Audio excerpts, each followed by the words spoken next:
Okay, we're up here at Bar None. We're looking at the Mini X's.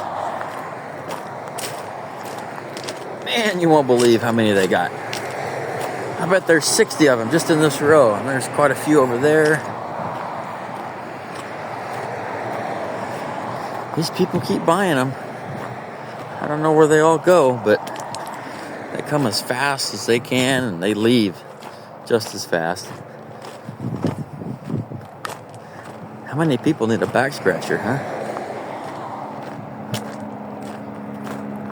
Most of them have thumbs on them. Non-hydraulic thumbs.